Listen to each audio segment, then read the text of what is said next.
예수님은 유대인의 왕이라고 하는 죄패가 걸린 십자가에 달려 죽으셨습니다. 그리고 안식일이 가까워오는 저녁, 아리마대 요셉과 니고데모가 예수님의 시신을 간단히 향료 처리해서 빈 무덤에 장사를 했습니다. 그리고는 유월절과 안식일이 조용히 지나갔습니다. 제자들은 예루살렘 어느 곳에 모여 있었지만 이 십자가에 죽은 예수님의 죽음을 어떻게 생각해야 될지 매우 혼란스러워했고 또 유대 지도자들의 위협에 두려워 떨고 있었습니다. 그리고 안식일이 끝났고 드디어 안식 후 첫날 새벽이 밝아오고 있었습니다. 그런데 아무도 예수님의 무덤에 가볼 생각을 한 사람이 없었습니다. 그 이유는 혹시 가서 붙잡힐지도 모른다는 두려움도 있었지만 무덤에 매장된 시신에 무슨 일이 일어날 거라고는 누구도 생각하지 않았기 때문입니다. 당연히 시신은 무덤에 있다고 생각했고 제자들은 이제 모든 것이 끝났으니 하나씩 둘씩 고향으로 내려갈 생각을 하고 있었습니다.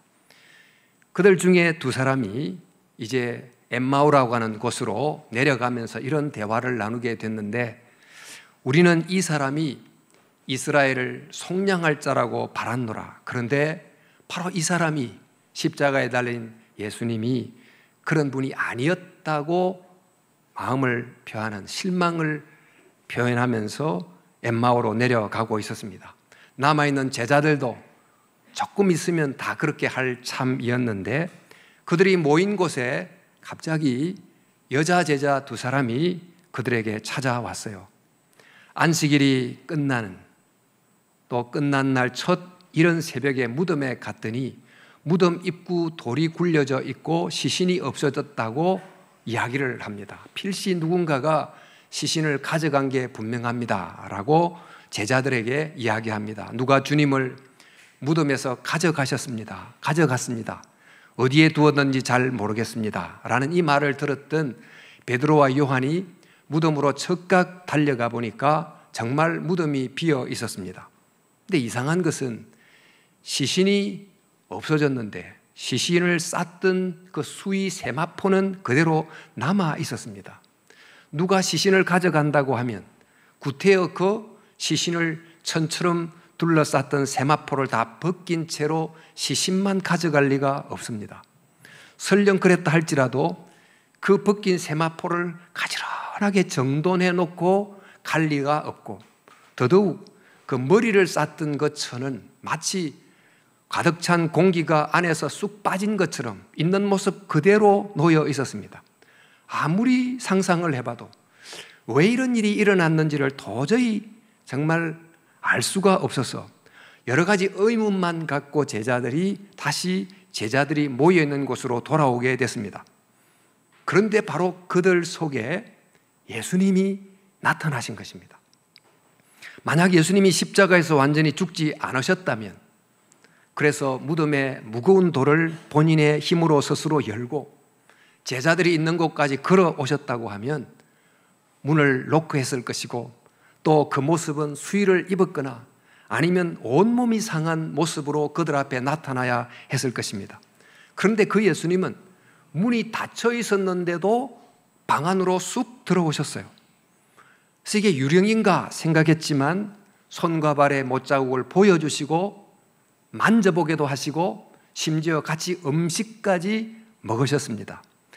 일찍이 나사로가 무덤에서 살아난 적이 있지만 그는 온몸의 수의를 칭칭 감고 무덤에서 나왔다가 다시 죽게 된 일종의 소생이었습니다만 예수님은 그와는 전혀 달리 빛나는 옷을 입고 얼굴에 광채가 나는 모습으로 그들 앞에 서게 된 것입니다. 도대체 빈사 상태에서 깨어난 것도 아니고 유령도 아니라면 그들 앞에 나타난 이 특별한 모습의 예수님을 어떻게 이해해야 될까? 처음에는 도저히 이해할 수 없다가 점차적으로 그 부활의 의미를 알아가기 시작합니다. 만약 이 부활의 사건이 없었다면 제자들은 다 흩어졌을 것이고 우리가 역사 속에 알고 있는 교회는 존재하지 않았을 것이고 지금 이 자리에 예배하러 온 저와 여러분은 역시 없었을 것입니다. 그러나 이 부활의 사건을 봤던 이 제자들은 다시 모였고 십자가에 매달린 그 사형수가 인류를 구원하는 주님이라고 하는 믿음을 갖게 됐고 그 믿음을 전파하기 위하여 순교를 마다하지 않는 모습을 보이게 됐어요. 이것은 부활을 보지 않았다면 결코 있을 수 없는, 이해할 수 없는 일이 역사 속에 일어난 셈입니다. 자, 제가 지금 잠시 말씀드린 것은 예수님 부활 이후에 일어난 부활 사건에 관한 아주 간단한 스케치만 보여드린 것입니다. 물론 부활과 관련된 여러 내용들을 살펴야 하지만 실로 이 부활의 신비는 매우 놀랍고 이 부활이 가져온 결과가 굉장합니다. 근데 예수님께서 부활하신 다음에 무엇을 하셨고 무슨 말씀을 하셨을까요? 예수님이 십자가에 달리셨던 모습과 부활하셨던 모습은 너무나 달랐지만 십자가에서 예수님께서 하셨던 그 일을 부활하신 예수님께서 이어가셨고 또 우리에게 성령을 주심으로 제자된 우리들이 계속 그 바톤을 이어받게 하셨습니다. 이를 위해서 부활의 주님은 여러 곳에서 여러 모양으로 제자들에게 나타나시고 또 필요한 말씀을 하셨어요. 생전에 예수님께서 하셨던 말씀이 복음서에 기록되어 있고 십자가상에서 하셨던 가상칠언 7마디도 기록이 되어 있습니다만 부활하신 예수님은 부활한 후에 제자들에게 무슨 말씀을 하셨을까? 또 그 말씀을 통해서 무엇을 깨닫게 해주신 것일까요? 사랑하는 성도 여러분, 부활하신 예수님은 당시 제자들에게 나타나서 그들에게 새로운 관점을 갖게 하시고 새로운 확신을 갖게 하시고 새로운 신분을 얻게 하시고 새로운 능력으로 새 사명을 갖고 세상 속으로 파송되게 해 주셨습니다. 바로 그 부활의 예수님이 지금도 우리에게 오셔서 우리에게 이 세상을 새롭게 보게 해주시고 새로운 신분임을 깨닫게 해주시고 새로운 능력과 새 사명을 이루며 살아가도록 우리를 인도해 주시는 것입니다. 그것이 바로 교회입니다. 여러분, 이 부활하신 예수님이 제일 먼저 한 일이 뭔가? 그것은 그 당시 제자들의 관점과 생각을 근본적으로 바꾸어 놓는 일을 하셨습니다. 부활의 모습은 한 번도 경험해 보지 못한 엄청난 충격이 됐습니다. 전혀 생각지도 못했던 모습으로 그들 앞에 드러난 이 부활의 모습은 그들에게 무엇을 깨닫게 주었을까요? 아마 100년 전 살았던 사람들이 지금 오늘 우리가 살아가고 있는 이 인터넷 세상과 휴대폰을 가지고 살아가는 모습을 보면 굉장한 충격을 받을 것입니다. 하물며 부활의 모습을 본 제자들이 얼마나 충격을 받았을 것입니까? 우리는 모두 죽은 다음에 다시 사는 일이 없다고 하는 것을 보편적 진리로 믿고 살아가는데 그들 앞에 일어난 부활 사건은 바로 그 진리에 대하여 새롭게 생각하는 그런 계기를 주신 것입니다. 예수님의 부활은 우리의 일반 경험으로는 도저히 이해되지 않는 새로운 사건이죠. 이 부활 사건을 바르게 이해하려면 새로운 관점이 필요합니다. 우리의 이 복잡한 천체 현상을 옛날에 천동설을 가지고 아무리 이해하려고 해도 제대로 이해가 되지 않다가 지동설을 가지고 다시 보면 그 천체 현상이 제대로 이해되는 것처럼 이 부활 사건을 이해할 수 있는 새로운 관점이 필요합니다. 우리는 모두 죽고 다시 살지 못한다는 관점을 가지고 죽음도 바라보고 삶도 바라보고 심지어 예수님의 부활 사건도 그 관점의 틀 안에서 묻고 해석해 가려고 합니다. 그러다 보니까 이 부활은 누가 시신을 훔쳐갔거나 아니면 제자들이 헛것을 본 것이거나 아니면 잠시 기절했다가 깨어난 것이거나 이 일 외에는 다르게 설명할 길이 전혀 없습니다. 그런데 예수님이 부활하셨다고 하면 그 부활의 관점으로 다시 한번 우리가 살아나가는 모든 사람이 죽는다는 이 현실을 새롭게 보게 해줍니다. 죽음이 끝이 아닌 그 다음에 하나님의 새로운 이어지는 삶이 있다는 것을 보게 해주는 것이지요. 이렇게 함으로 예수님의 부활 사건은 제자들에게 그들의 세상을 보든 또 죽음을 보든 생각에 완전한 코페르니쿠스적 전환을 가져왔다고 할 수 있겠습니다. 자, 사랑하는 여러분, 예수님의 부활은 이 죽음과 그 이후의 삶에 대해서 다시 생각해 주기도 했지만 더 중요한 것은 십자가에 죽으신 예수님에 관하여 근본적으로 다시 깨닫게 해 주신 것입니다. 다들 예수님은 정치범으로 죽었다고 생각하고 또 신성을 모독한 자로서 하나님의 저주를 받아 죽었다고 생각하고 있었고 제자들 역시 그랬습니다. 그런데 바로 그 예수님이 부활을 하신 것입니다. 자, 이 말은 다른 사람들이 죄를 지어서 죽었다고 생각한 예수님이 부활했다는 말은 하나님께서 십자가에 못 박히신 예수님께서 정말 죄인으로 죽었다고 생각하지만 그분은 죄인이 아니고 의인이라는 것을 인정하신 게 되고, 바로 그 예수님께서는 신성모독자가 아니고 하나님의 아들이라고 하는 것을 하나님이 인정해 주신 셈이 되는 것입니다.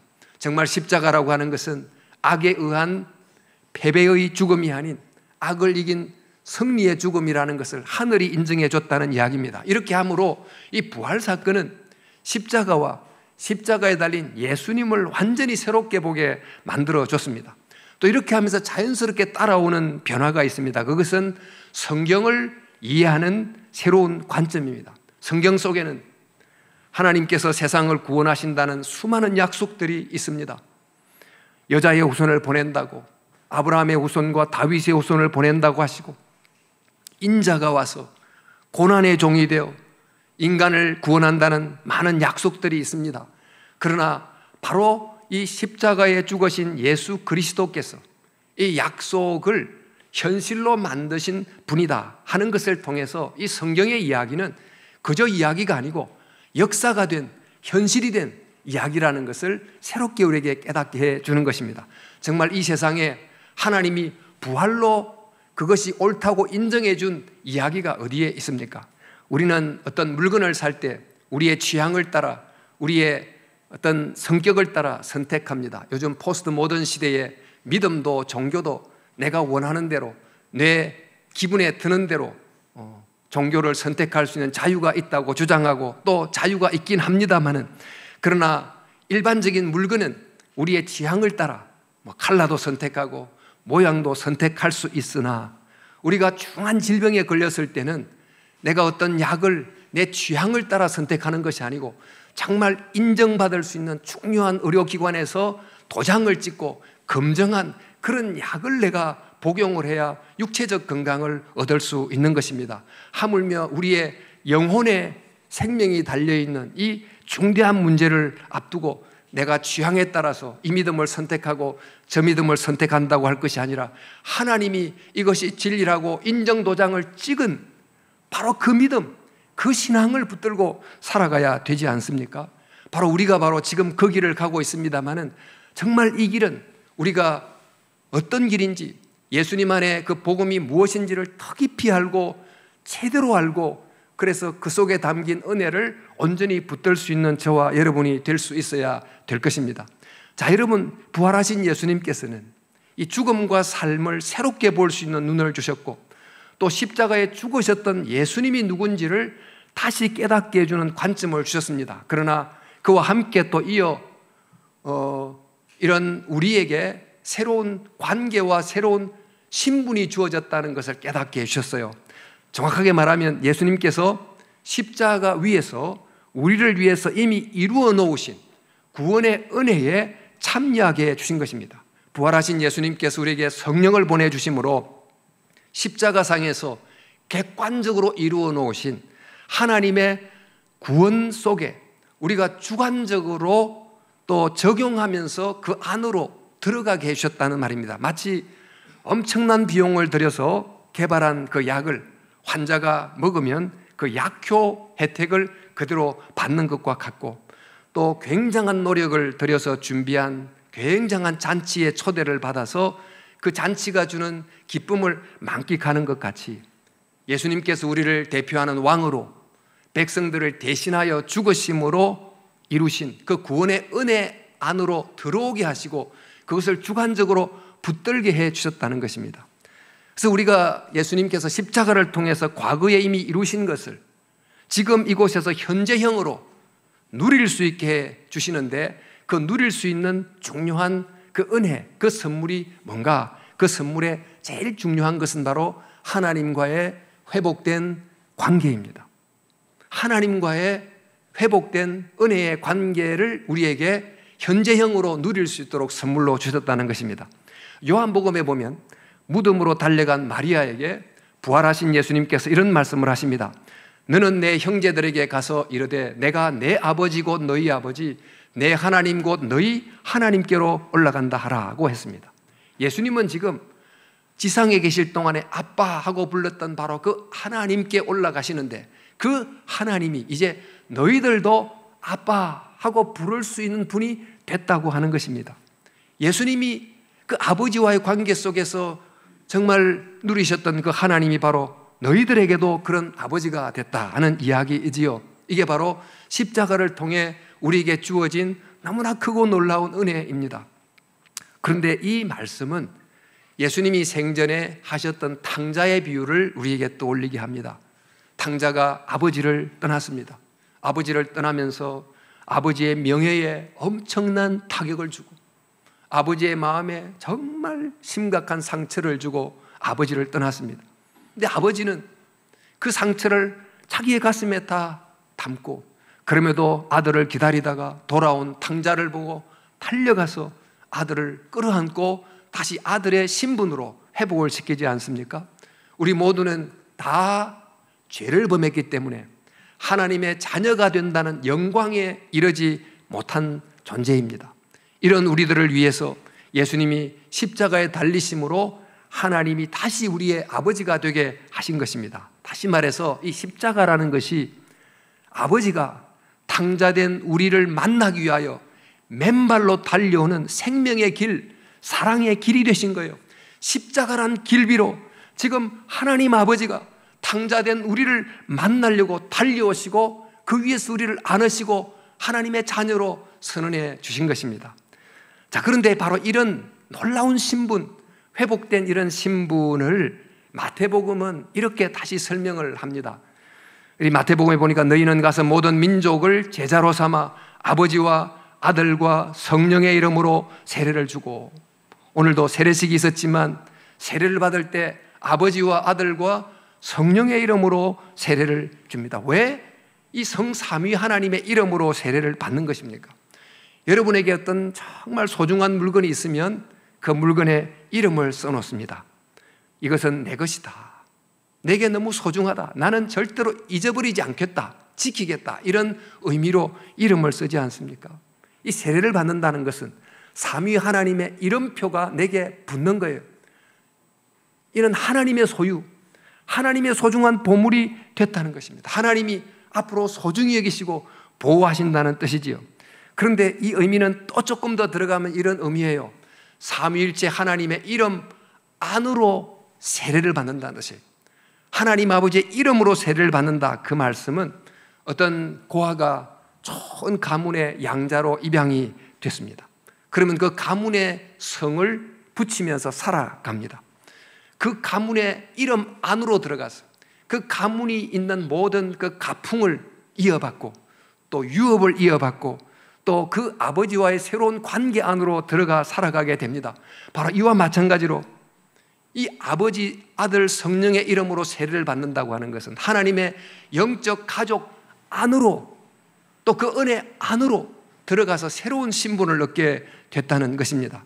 바로 이런 새로운 신분의 모습을 요한복음은 또 이렇게 우리에게 알려줘요. 요한복음은 말하기를 그들을 향하여 숨을 내쉬며 이르시되 성령을 받으라 그랬어요. 여러분, 제자들을 향하여 숨을 후 부시면서 성령을 받으라 하는 이 말씀은, 이 모습은 창세기에 흙을 빚어놓고 그 흙을 향하여 하나님이 숨을 내쉬면서 정말 생기를 불어넣고 아담을 살아있는 존재로 만들었던 그 장면을 그대로 떠올리게 합니다. 부활하신 예수님은 이제 우리에게 성령을 주심으로 우리를 영적으로 거듭난 생명으로, 영적으로 다시 태어난 새로운 존재로, 새로운 아담으로 만들어 주신다는 것입니다. 이처럼 부활하신 예수님은 십자가에서 예수님이 이루신 그 공로를 근거해서 그것을 기초로 하여 우리에게 하나님이 주신 새로운 신분을, 새로운 자격을 누릴 수 있도록, 그것을 현재형으로 살아갈 수 있도록 해 주신 것입니다. 자, 이렇게 예수님이 부활하시고 우리로 하여금 부활로부터 죽음을 새롭게 보게 해주고 부활의 관점으로부터 세상을 새롭게 보게 해주시는 은혜뿐만 아니고 이 십자가를 통해 이루어진 새로운 관계와 신분을 우리에게 받게 해주셨는데, 이렇게 새로운 신분을 받게 되고 또 새로운 관계를 얻게 되면 그 다음에 자연스럽게 따라오는 것이 무엇입니까? 그것은 바로 그 신분에 맞는 권세, 또 권세에 따른 사명입니다.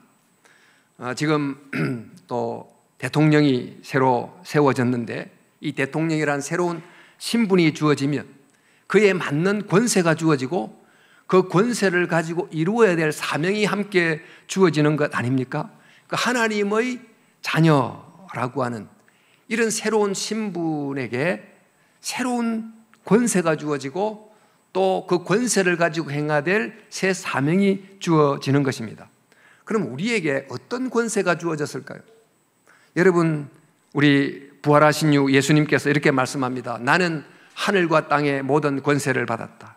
하늘과 땅의 모든 권세를 받았으니 라고 하셨어요. 여러분, 예수님께서 하늘과 땅의 모든 권세를 받았습니다.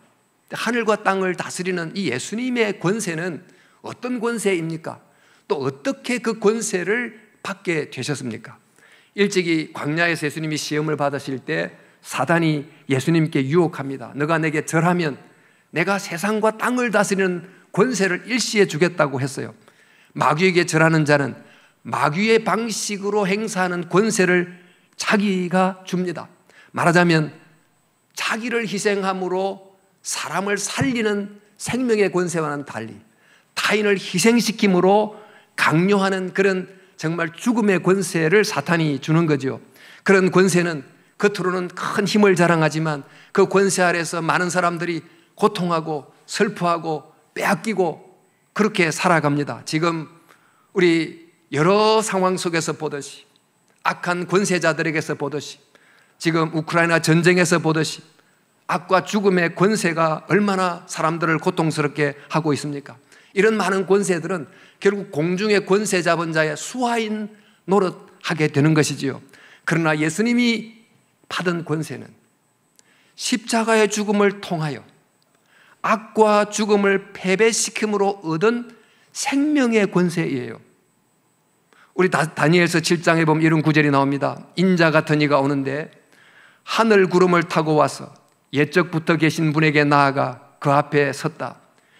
옛부터 계신 분이 그에게 권세와 영광과 나라를 주셔서 민족과 언어가 다른 뭇 백성이 그를 경배하게 하셨다. 그 권세는 영원한 권세여서 옮겨가지 않을 것이며 그 나라가 멸망하지 않을 것이다.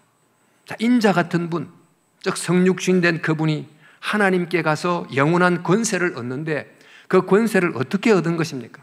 하나님의 아들이 십자가에 죽기까지 순종함으로, 즉 십자가라고 하는 가장 격렬한 영적 전투장에서 피를 흘리기까지 악과 싸움으로 마침내 쟁취한 승리를 가지고 하나님께 바치니까 하나님이 그 아들 예수님에게 하늘과 땅을 다스리는 거룩한 왕권을 줬다는 거예요. 그 권세를 줬다는 거예요.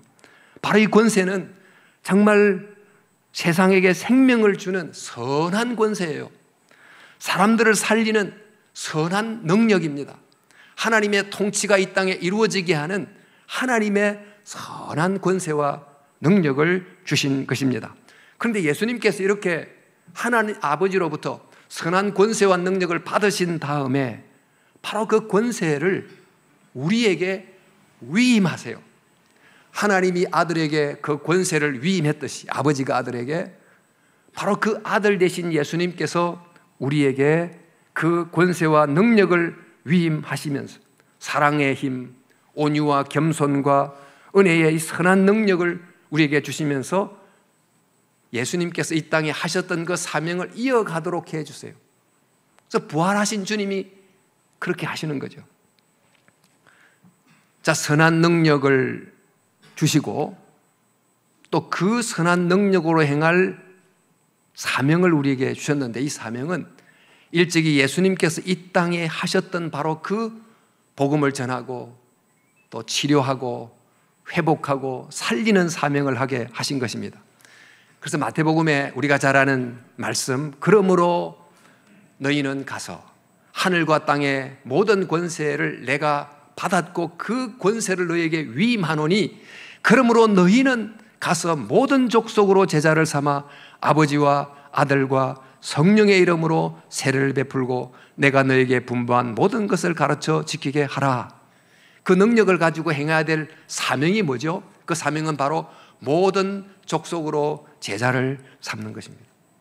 이 제자를 삼는다는 것을 좀 넓게 광의적으로 보면 이 말씀처럼 세례를 베풀어서 모든 족속이 아버지와 아들과 성령의 이름표를 붙인 하나님의 백성이 되게 하고 그 이름 안으로 들어가서 하나님의 가족이 되게 하는 바로 이런 사명을 우리에게 주신 것입니다. 그래서 그들로 하여금 하나님의 백성의 법을 가르치고 하나님의 가족의 예법을 가르쳐서 모든 백성들이 그들을 보면서 그들 속에 달려있는 이름표를 보면서 하나님을 찬양하고 하나님을 높이는 바로 그 사명을 행하게 하라는 사명을 주신 거예요. 근데 요한복음은 바로 이 새로운 위대한 사명을 이렇게 또 표현합니다. 부활하신 예수님 말씀하시기를 너희가 누구의 죄든지 사하면 사하여질 것이요 누구의 죄든지 그대로 두면 그대로 있으리라 하시니라 했습니다. 이 누구의 죄든지 사하면 사하여진다, 이 말은 우리가 죄를 사할 수 있는 권세가 있다 이런 말씀이 아니고 우리가 먼저 예수님을 통해서 놀라운 은혜를 용서를 경험하는 사람이 되고 또 그리하여 이 용서의 메시지를 전파하라는 것입니다. 여러분, 일찍이 죄사함이 일어났던 곳이 성전이지요.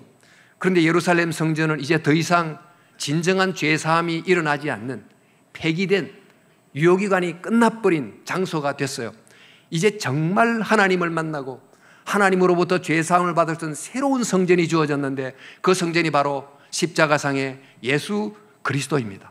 이제 그 예수님 안에서 우리 모두가 먼저 내가 죄 용서함을 받는 것을 경험하고 또 우리 모인 사람들이 서로를 용서함으로 죄사함이 일어나는 진짜 성전이 되게 하라, 이런 사명을 우리에게 주셨다고 하는 것입니다.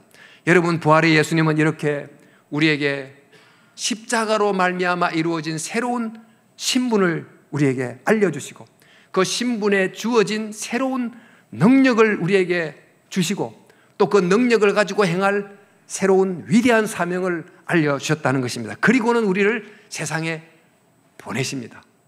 너희는 가라, 모든 족속으로 제자를 삼게 하라 하고 보내십니다. 요한복음 21장 21절에 아버지가 나를 보낸 것 같이 나도 너희를 보내노라.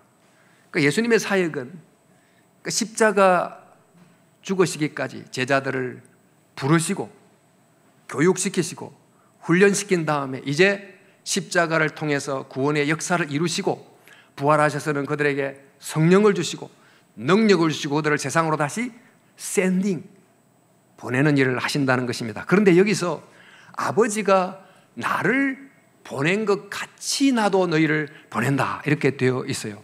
하나님이 예수님을 보내실 때 어떤 일이 일어났습니까?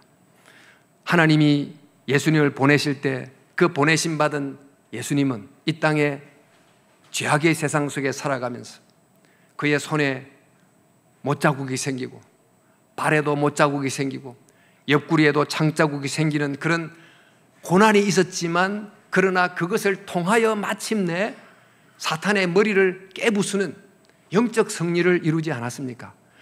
아버지가 아들을 보낸 것 같이 내가 너희를 보낸다 했을 때 이 같이라고 하는 말, 지금 예수님께서 이 말씀을 하시기 바로 전에 예수님이 자신의 손과 옆구리에 찔린 상처를 보여주시면서 바로 이 말씀을 하셨는데 이 상처 자국은 이 세상 속의 악과 싸우면서 이런 바로 전투의 흔적입니다.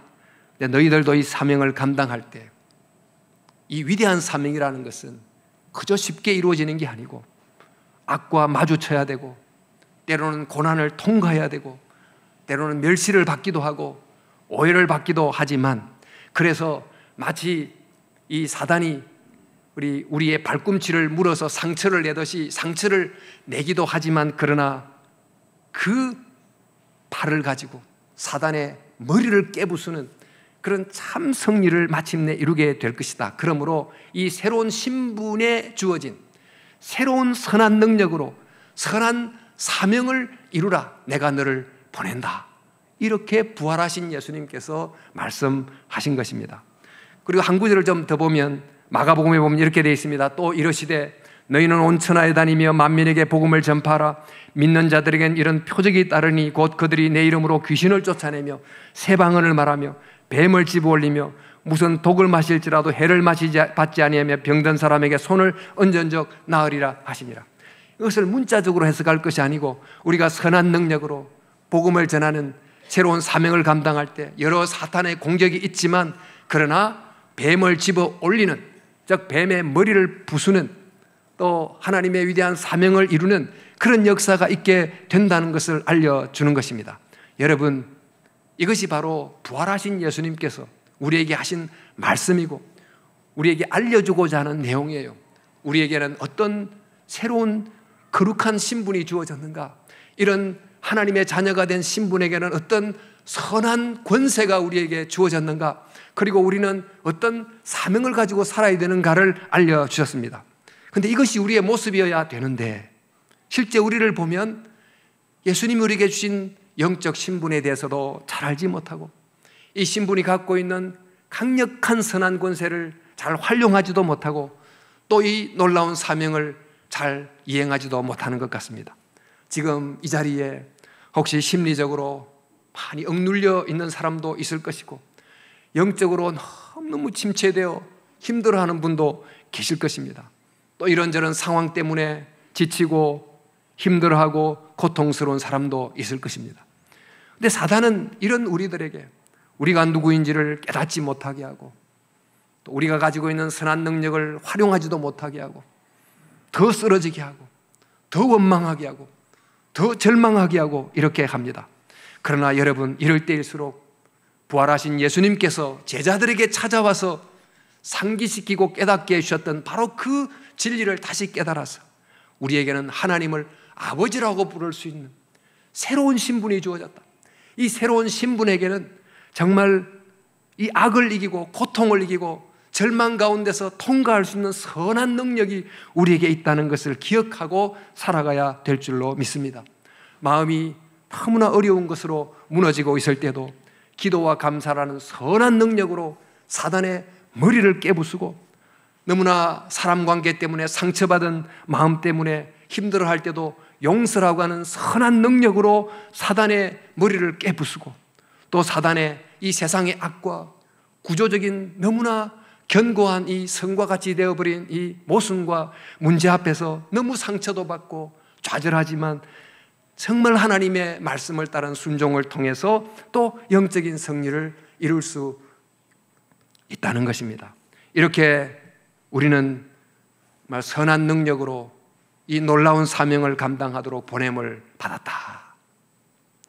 우리 보네프라는 목사님이 있습니다. 이 나치 시절에 이 나치라고 하는 거대한 악 앞에 또 나치즘이란 이념에 온 독일 국민들이 다 정신적으로 포로가 되어 잡혀 있었을 바로 그럴 때에 이게 악이라는 것을 알고 이 보네프가 정말 하나님의 능력을 의지하고 히틀러와 맞서 싸우다가 순교를 하게 됐는데 그가 감옥에서 이런 기도문을 썼어요.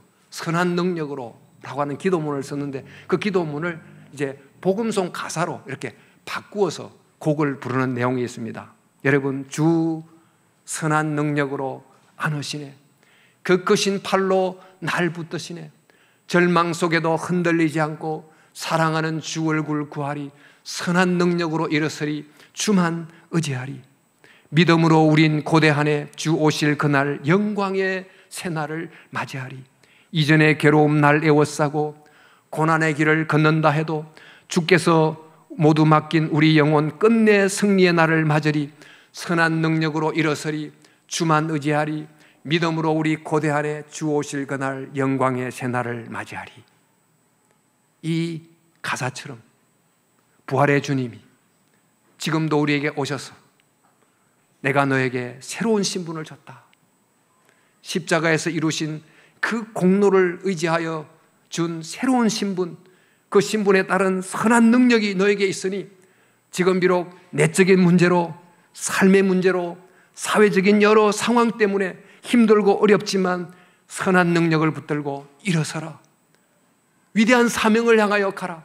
그러면 비록 사단에 의하여, 악에 의하여 내 발에 상처가 나는 그런 고난과 어려움은 있을지라도 마침내 그 정말 악의 머리를 깨부수는 하나님의 승리에 참여하게 될 것이라고 우리에게 말씀해 주시고 용기를 주시는 것입니다.